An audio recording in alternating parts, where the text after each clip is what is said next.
Hello, Morris. Welcome to Tinks Invest. We're talking about investing, finance, and professional development for today's terms only. The investment we're going to talk today will be Ethereum. First, I want to say happy Sunday, everybody. Have a great weekend so far. Respective recording time of 9:42 a.m. on the Eastern Time. Ethereum contract $4,625, up about 2.3% so far. On the overall crypto market, besides Shiba Inu, which seems like, it's kind of trading on its own with its own momentum, reversing back down right now, down about 2.06%. But on the overall crypto market, right, is relatively bullish today, right? And on the media front, I would say it's not the most active day, which is very logical on Sunday mornings. I think the media typically becomes more active as the other side of the world start to wake up now, and then on the U.S. side start to pick up as well towards the end of the day on the Eastern time, around like 4:30 or 3:30 p.m. on the Eastern time. And also with respect to today is daylight savings as well, right? So we shift basically our clock by 1 hour. Right, so technically, in the U.S., people have an additional 1 hour to sleep in or spend today. So I definitely slept in today, and an additional hour actually helped boost my energy level a bit. So I went to the gym earlier today, and it was a relatively good workout. The heavy squats. Haven't even had breakfast yet, but I'm still like very energetic for some reason. Maybe it's the coffee that I've been drinking, but I'm feeling relatively, I guess, rejuvenated. Also, yesterday I was, despite it was a long day, I spent the whole day with just my friends, called up my family, walked Finn, obviously my dog, my Shiba Inu dog.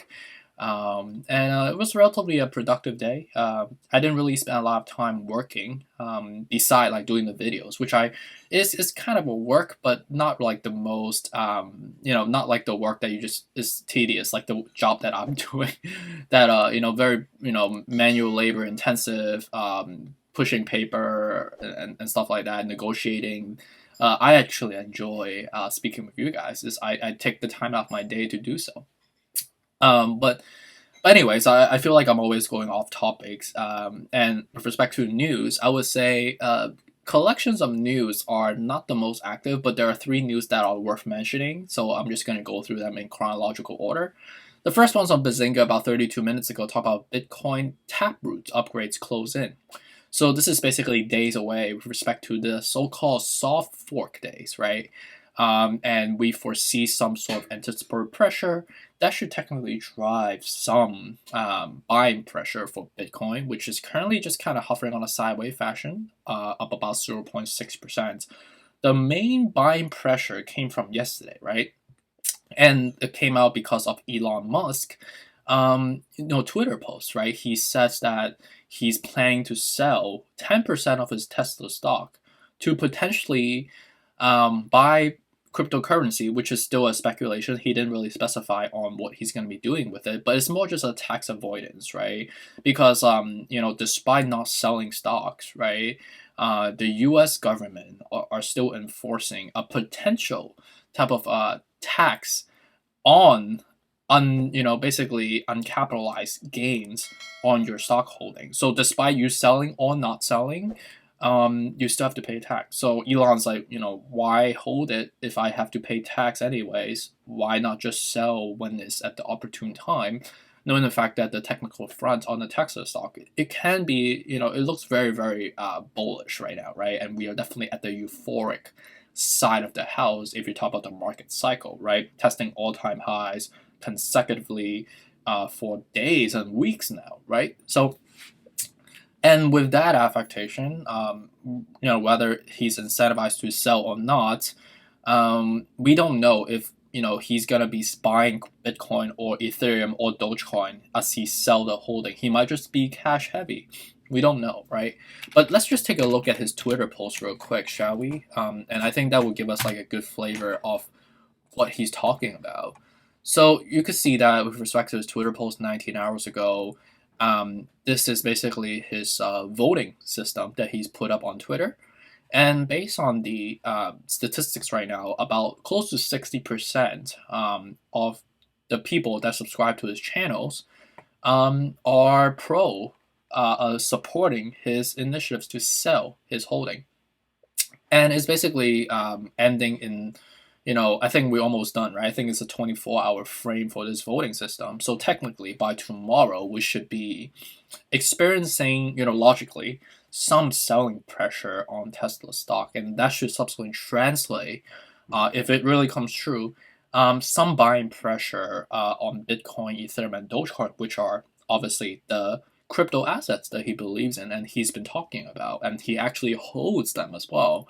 We don't know other coins. Does he hold like Cardano, Solana, or maybe he does hedge some selective coins, but we don't know, right? But based on what we see so far, we know that he's very likely to be selling, unless the voting system is going to change, right? Because it's ultimately going to be majority rules. So we have to watch out for that, right? So technically tomorrow we should be seeing some selling pressure on Tesla stock, which, contingent on how severe that is, we could potentially see a dip that could be an opportune time for us to buy. So right now we don't want to make the right speculations. We could technically just be trading on a sideways fashion because hedge funds might do an exchange behind the scenes on buying pre-market. And that could subsequently kind of flatten the market dynamics despite how obvious it looks like, right? And with that affectation, it obviously incentivize public investors to buy in, and that's the reason why you're seeing that very prominently displayed by Ethereum right now, up about 2.16%, trying to test all-time high all over again, despite being overbought and forming that preliminary death cross that we have been talking about, right? So let's just dive into the technicals right now. We know that we are at the 67 out of 70. We are slowly fusing together, but just like a hair away, trying to sustain above the level. And the level that we at right now is mainly coming from public investors. From public investors, right?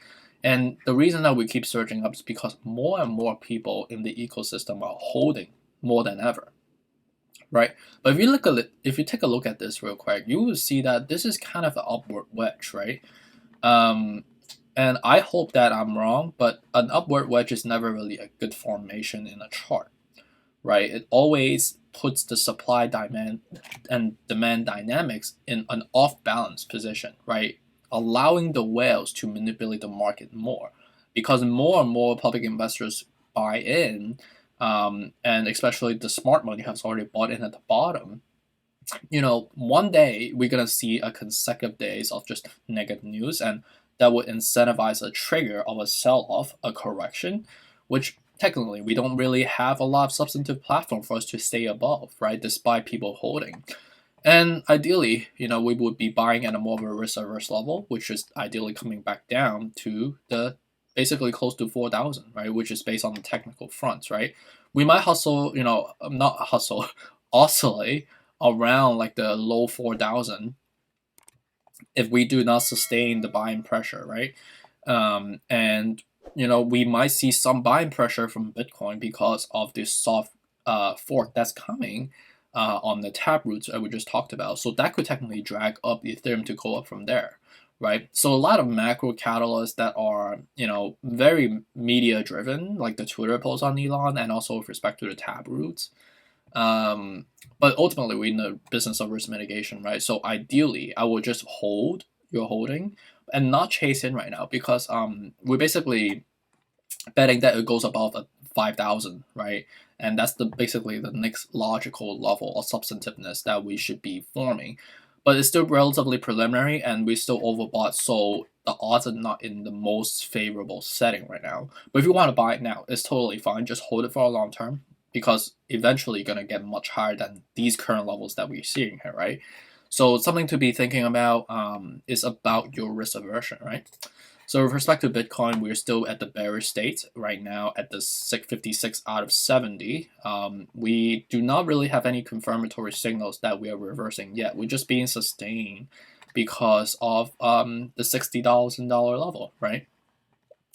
And the fork should technically translate into more buying pressure coming. Again, mainly coming from public investors.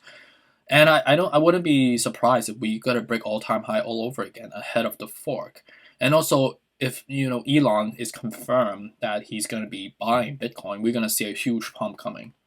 it's gonna be up a lot, and we're gonna break all-time high if it's confirmed that he's gonna shift to $25 billion,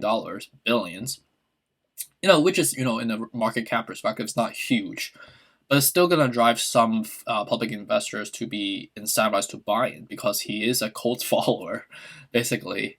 So it's something to think about. But if you're buying Bitcoin is something that is gonna go up in value in long term anyway. So if you're buying now, just hold for a long term. It's not a bad idea, but just mentally prepare yourself that the risk is not in the most favorable setting. So to each his own.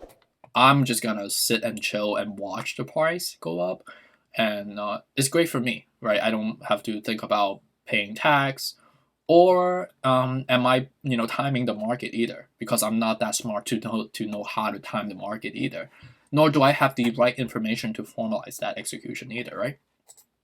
So Dogecoin is still at the bearish state right now at the 52 out of 70. But it could get canceled out completely despite the death cross, right? But ideally buying at the 23 to 20 cents would be much more logical. But if Elon Musk says that he's going to be shifting to 25 billion into Dogecoin or Ethereum and Bitcoin, we're going to see a completely outlier into the chart. It's going to change the course of nature or the momentum of it, right? It's like, basically a ping pong ball, right? And if you're going to hit it really hard, with the media application, the ball's going to go in different ways, right? So something to think about. Dogecoin is not a bad buy right now because it's more depleted than the other ones. Cardano is at the preliminary, it just formed a golden cross recently. So I think we might see somewhat of a leap up. So I think in terms of what's the right level, I think the frames of reference between the 187 where we break below the $2 to the current level is not a bad level at the 45 out of 70. Solana is still trying to break all-time high with basically hovering on a sideways fashion being sustained. We are still at the 70 out of 70 basically. So again, right, we are in the business of risk mitigation. The risk is not in the most favorable setup right now. So with my conservatism, I would just hold off and wait for a more opportune time to buy when we're more depleted, right? Like I keep saying. XRP right now, we're reversing back up.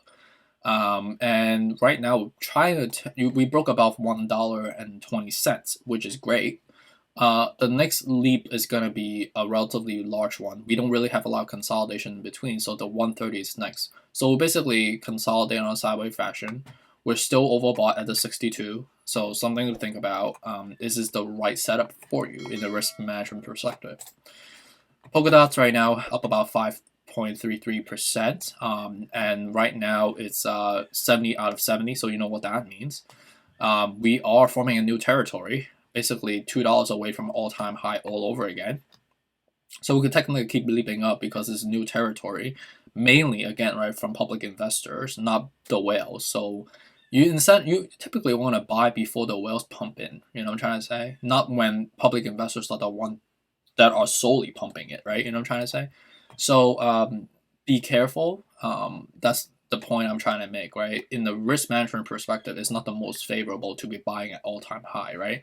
I think we collectively have learned that lesson majorly in the past, right? And I don't want you guys to be incurring the same setup that, you set yourself up for that, high risk profile that, you could practice patience, but it's not a good feeling to be holding your money and not being able to liquidate or manage your risk, with your dollar cost average momentum, right? ALGORAND is right now, relatively depleted, so it's kind of flat with lack of momentum. So I think ideally buy at the 160 to 152 would be much better. Shiba Inu is still selling off. There's no signs of reversal yet. So ideally buying at, again, right, the 2790 to the 900. We're still at the 56. So definitely, look out for a more opportune time to buy. I think the sell is still going to be going. This green candle is mainly coming from public investors, right? So again, still at 57.2% out of, out of the entire support system that we see here. So something to think about. It's going to be an interesting one to watch tomorrow market open for Tesla stock and with respect to Bitcoin, Ethereum, and Dogecoin. So with respect to risk management level that I keep talking about, these are not price target. These are risk management levels that when the RSI depletes below 35, when the when we're forming that preliminary golden cross on a daily perspective, that's when I typically would like to buy. Has always worked out for me well. That I'm not really sweating about like, oh, I'm missing out because like it's pumping 7% today. Ultimately I care more about making consistent money rather than making more of a gambling type of mentality, type of capital gains, right? So if we were to take this as a frame of reference, it's not perfect. That's why it's called investing, not like this is 100% sure, right? But I am ultimately taking this approach as a risk management level perspective, right? And hopefully you understand why I'm doing what I'm doing, and apply that into your methodology as well. We all have different way of investing, right? And that's why it makes it so interesting, right? So really appreciate you for this Sunday morning or night or evening, depending on where you are. And stay tuned for the club. Take care. Bye.